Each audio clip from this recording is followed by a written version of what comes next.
আজি new chapter এটা start কৰি আছো দ্য সলিড ষ্টেট ইয়াত তোমালোকে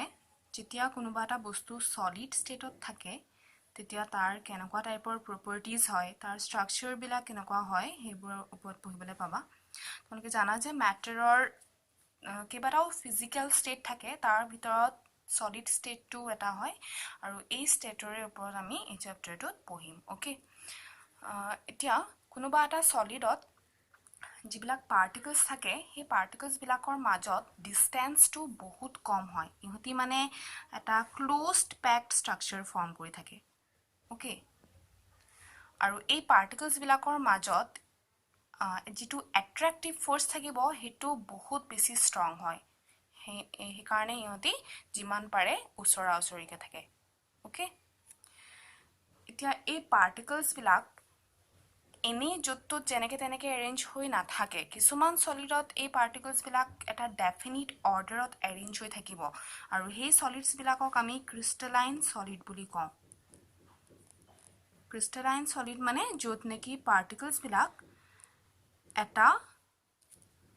পাৰ্টিকুলাৰ অৰ্ডাৰত অ্যাৰেঞ্জ হৈ থাকে ওকে ডেফিনিট অৰ্ডাৰ অফ অ্যাৰেঞ্জমেন্ট থাকিব পাৰ্টিকলছ বিলাকৰ আন এটা টাইপ হৈছে এমৰফাছ সলিড বিলাকত কিন্তু এনেকুৱা ধৰণৰ আমি ডেফিনিট অৰ্ডাৰ দেখা নাপাওঁ no definite order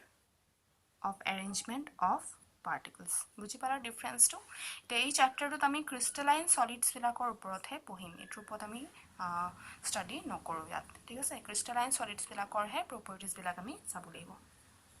তে ক্ৰিষ্টেলাইন সলিডছ বিলাকৰ এটা ইম্পৰ্টেন্ট প্ৰপাৰ্টি হৈছে এনাইজোট্ৰপি crystalline solids are said to be anisotropic কি হয় এই প্ৰপাৰ্টিটো সোৱা এতিয়া মই ধৰিছো যে A আৰু B দুটা পাৰ্টিকল আছে আৰু এই পাৰ্টিকলছ বিলাকে এটা সলিড ফৰ্ম কৰি আছে এতিয়া এই পাৰ্টিকলছ বিলাক কিবা এটাটো অৰ্ডাৰত অ্যাৰেঞ্জ হৈ থাকিব কিয় কি আমি কৈছো যে ক্ৰিষ্টেলাইন সলিড বিলাকত পাৰ্টিকুলাৰ অৰ্ডাৰ থাকে অ্যাৰেঞ্জমেন্টৰ এতিয়া ধৰিছো যে এহেতি এনেকে এৰ পিছত বিৰ পাৰ্টিকল আহি এনেকে অ্যাৰেঞ্জ হৈ আছে এটো অৰ্ডাৰত ঠিক আছে ঠিক তেনেকে ইয়াত আৰু লেয়াৰ থাকিব পাৰ্টিকলছ বিলাকৰ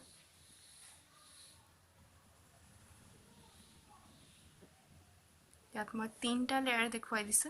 ইয়াত একচুয়ালি বহুত বেছি লেয়াৰ থাকিব কিন্তু আমি গুটেবিলাক ইয়াত দেখুৱাব নোৱাৰো এতিয়া ইয়াত সোৱা যে এই ডাইৰেকচনত যদি মই যাও তেতিয়া মই ইয়াত A আৰু B ৰ পাৰ্টিকল পাইছো ঠিক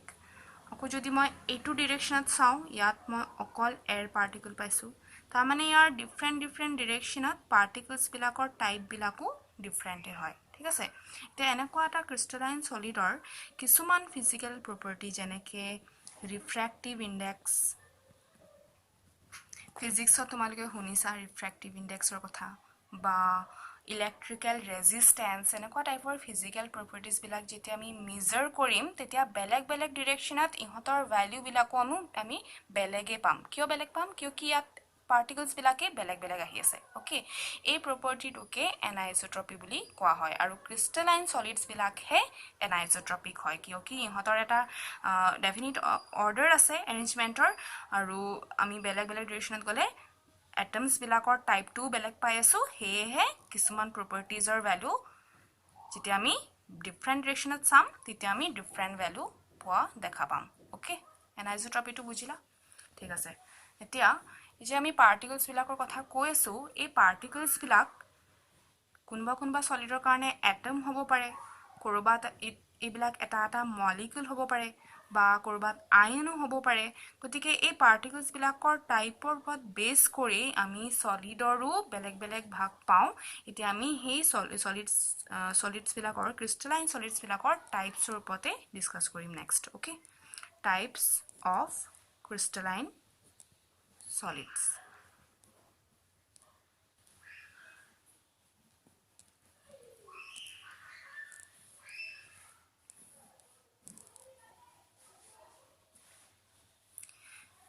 যদি পাৰ্টিকলছ বিলাক মলিকিউল হয় এটা ওকে তেতিয়া সেই সলিডৰ টাইপটো কোৱা হয় মলিকুলাৰ সলিড এতিয়া এই মলিকুলাৰ সলিডত থকা মলিকুলছ বিলাক পোলাৰ হ'ব পাৰে যেনেকে এমোনিয়া বা HCl ইয়াত এতিয়া এমোনিয়া যেতিয়া সলিড ষ্টেটত থাকিব তেতিয়া ইয়াত এমোনিয়াৰ মলিকুলছ থাকিব আৰু এই মলিকুলছ বিলাক পোলাৰ হয় ঠিক আছে কিছুমান মলিকুলাৰ সলিডৰ মলিকুল বিলাক নন পোলাৰ থাকে আৰু কিছুমান স্পেশালি H bonded থাকে মানে হাইড্ৰোজেন বন্ডেড থাকে এটা নন পোলাৰ মলিকুল থকা এটা সলিডৰ এক্সাম্পল হৈছে হাইড্ৰোজেন বা ক্লোৰিন আৰু হাইড্ৰোজেন বন্ড থকা সলিডৰ এক্সাম্পল এটা কমন এক্সাম্পল হৈছে ওয়াটাৰ ওকে এতিয়া এই যে পোলাৰ মলিকুলৰ কথা কোৱা হৈছে এনেকুৱা ধৰণৰ মলিকুলাৰ সলিড বিলাকত মলিকুলছ বিলাকৰ মাজত থকা অ্যাট্ৰাকটিভ ফোৰ্সটো হৈছে ডাইপোল ডাইপোল ইন্টাৰেকশন ওকে क्योंकि इहती पोलर হয় হেহে ইহতৰ মলিকুলছ বিলাক ডাইপোল ডাইপোল ইন্টাৰেকশনেৰে বান্ধ খাই থাকিব ঠিক আছে অ্যাট্ৰাক্টেড হৈ থাকিব নন পোলাৰ সলিড বিলাকত ডিসপাৰশন ফোৰ্স বা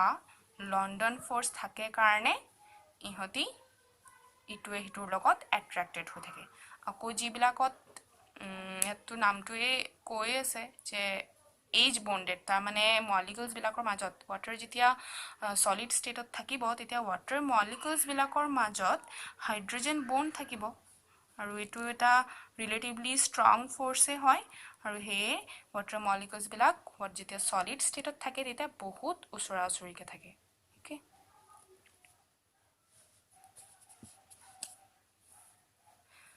এতিয়া আউটাৰ টাইপ সাম আয়নিক সলিড আয়নিক সলিড বিলাকত পাৰ্টিকলছ বিলাক আয়নছ হয় মানে কেটায়নছ আৰু এনায়নছ হ'ব যেনেকে NaCl ত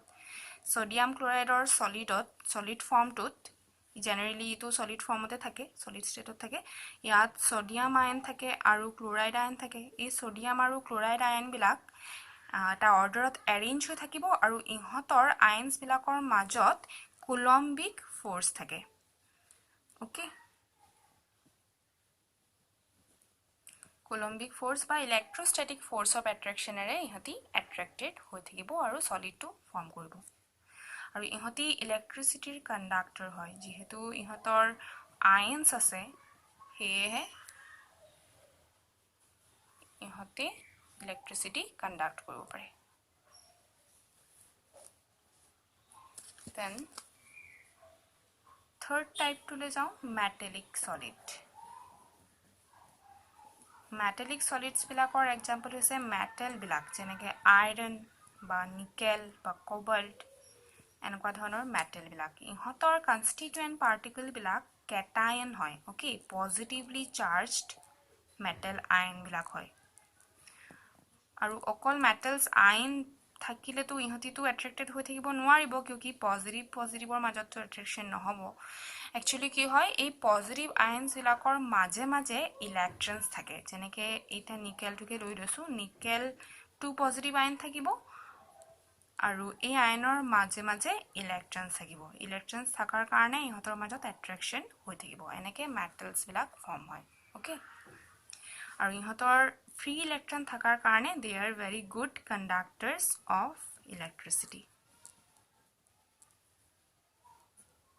এটো property বুজি পালা metallic solids last type to আমি চাম covalent solid covalent আৰু এটা নাম আছে network solid ইহতৰ কনস্টিটুয়েন্ট পাৰ্টিকলছ বিলাক হৈছে এটমছ আৰু এই এটমছ বিলাকে নিজৰ মাজত কোভেলেন্ট বন্ডটো ফৰ্ম কৰি লৈ এটা নেটৱৰ্ক নিচিনা ষ্ট্ৰাকচাৰ বনাই লয় মানে এটা ডাঙৰ ষ্ট্ৰাকচাৰ হেতি বনাব ঠিক আছে এটমছ বিলাক কোভেলেন্ট বন্ডেৰে বন্ডেড হৈ থাকে আৰু কিছুমান ডাঙৰ ডাঙৰ নেটৱৰ্ক লাইক ষ্ট্ৰাকচাৰ হেতি ফৰ্ম কৰে আৰু ইহতৰ যেহেতু কোভেলেন্ট বন্ড থাকে মাঝে মাঝে কোভেলেন্ট বন্ডটো এটো বহুত ষ্ট্ৰং ফোৰ্স হয় হে এই কোভেলেন্ট বা নেটৱৰ্ক সলিড বিলাক বহুত বেছি হাৰ্ড হয় ওকে আৰু ইহঁতৰ মেল্টিং পইণ্টটো বহুত বেছি হয় হাই মেল্টিং পইণ্ট থাকে ইহঁতৰ and they are insulators মানে ইহঁতি ইলেক্ট্ৰিচিটি কণ্ডাক্ট কৰিব নোৱাৰে কিন্তু ইয়াত এটা এক্সেপশ্যন আছে সেইটো হৈছে graphite is an exception ইয়াক মই ষ্টাৰ কৰি দিছো এতিয়া আমি ইয়াৰ কিয় এক্সেপশ্যনেল বিহেভিয়াৰ দেখুৱাই সেইটো আমি অকমান চাব লাগিব এই গ্ৰাফাইটটো কাৰ্বনৰ এটা এলট্ৰপ হয় ওকে কাৰ্বনৰ আৰু এটা এলট্ৰপ আছে হেতু হৈছে ডায়মণ্ড আৰু গ্ৰাফাইট দুয়োটাই কোভ্যালেন্ট সলিডে হয় মানে দুয়োটাতেই নেটৱৰ্ক ষ্ট্ৰাকচাৰ আছে কাৰ্বনৰ কিন্তু দুয়োটাৰ প্ৰপাৰ্টিজ বিলাক সেম নহয় এই ডায়মণ্ডৰ প্ৰপাৰ্টিজ বিলাক এনেকুৱাই হয় ডায়মণ্ড বহুত হাৰ্ড হয় হাই মেল্টিং পইণ্ট থাকে ইনসুলেটৰ হয় কিন্তু গ্ৰাফাইটৰ এনেকুৱা নহয় গ্ৰাফাইট হাৰ্ড নহয় আৰু ইয়াৰ ইনসুলেটৰো নহয় ওকে ডায়মণ্ডত কাৰ্বন এটমছ বিলাক sp3 হাইব্ৰিডাইজড হয় ওকে আৰু ইহঁতৰ টেট্ৰাহেড্ৰেল এনেকুৱা ষ্ট্ৰাকচাৰ থাকিব 3 ডাইমেনশনাল ষ্ট্ৰাকচাৰ থাকিব আৰু এভৰি কাৰ্বন এটম বেলেগ 4টা কাৰ্বন এটমৰ লগত বন্ডেড হৈ থাকে ওকে 4টা কোভ্যালেন্ট বন্ডেৰে বন্ডেড হৈ থাকিব ঠিক তেনেকৈ এই কাৰ্বন এটমছ বিলাকো বেলেগৰ লগত 4টা কোভ্যালেন্ট বন্ডেৰে এনেকৈ টেট্ৰাহেড্ৰেল ষ্ট্ৰাকচাৰ বনাই থাকিব আৰু এনেকুৱা 3 ডাইমেনশনাল ষ্ট্ৰাকচাৰ থাকাৰ কাৰণে 4টা বন্ড থাকাৰ কাৰণে ডায়মণ্ড বহুত হাৰ্ড হয় হাই মেল্টিং পইণ্ট হয় আৰু ইলেক্ট্ৰিচিটিৰ ইনসুলেটৰ হয় ওকে কণ্ডাক্ট কৰিব ই নোৱাৰে কিন্তু গ্ৰাফাইটত কি হয় গ্ৰাফাইটত 4টা কোভ্যালেন্ট বন্ড নাথাকে কাৰ্বন এটমছ বিলাকে 3টা কোভ্যালেন্ট বন্ড হে ফৰ্ম কৰে every carbon atom is bonded by 3 covalent bonds with other carbon atoms okay এনেকে তিনটা কে covalent bond বনাই আৰু এটা লেয়াৰ ফৰ্ম কৰে ইয়াত মই এটা লেয়াৰ অকনমান ড্ৰ কৰি দেখাইছো এনেকুৱা ধৰণৰ এটা লেয়াৰ থাকিব যত নেকি সব কাৰ্বন এটমে sp2 হাইব্ৰিডাইজড হয় আৰু তিনটা বন্ডেৰে হেতি বন্ডেড হৈ আছে ঠিক ইয়াৰ তলতে এনেকুৱা আৰু লেয়াৰ থাকিব আৰু ইয়াৰ ওপৰতো আৰু এনেকুৱা কাৰ্বনৰ লেয়াৰ থাকিব ঠিক আছে এটাৰ ওপৰত এটা বেলেগ এটা লেয়াৰ এনেকে থাকে আৰু যেহেতু কাৰ্বনৰ ভ্যালেন্সি 4 হয় কিন্তু ইয়াত 3টা বন্ড হে বনাই থৈছে গতিকে 4th ইলেক্ট্ৰনটো ইয়াত ফ্ৰী ষ্টেটত থাকি যায় ওকে সব কাৰ্বন এটমতে এটা ফ্ৰী ইলেক্ট্ৰন থাকিব ফ্ৰীলি মুভ কৰিব পাৰে আৰু হে কাৰণে গ্ৰাফাইট ইলেক্ট্ৰিচিটিৰ কণ্ডাক্টৰ হয় because of presence of free electron বুজি পালা এটো পইণ্ট এই কিয় ইনসুলেটৰ নহয় due to presence of unpaired free electron on every carbon atom in graphite আৰু ই হাৰ্ড নহয় এতিয়া সোয়া ইয়াত এটা মই কৈছো যে হেতি লেয়াৰ্ড ষ্ট্ৰাকচাৰ ফৰ্ম কৰে হি লেয়াৰ্ড ষ্ট্ৰাকচাৰৰ কাৰণে এই লেয়াৰ্স বিলাক বেলেগ এটা লেয়াৰ ওপৰত দি এটা লেয়াৰ মানে স্লাইড কৰি যাব পাৰে ওকে হে কাৰণে গ্ৰাফাইটটো বহুত বেছি সফট হয় due to its layered structure graphite is soft বুজি পালা due to layered structure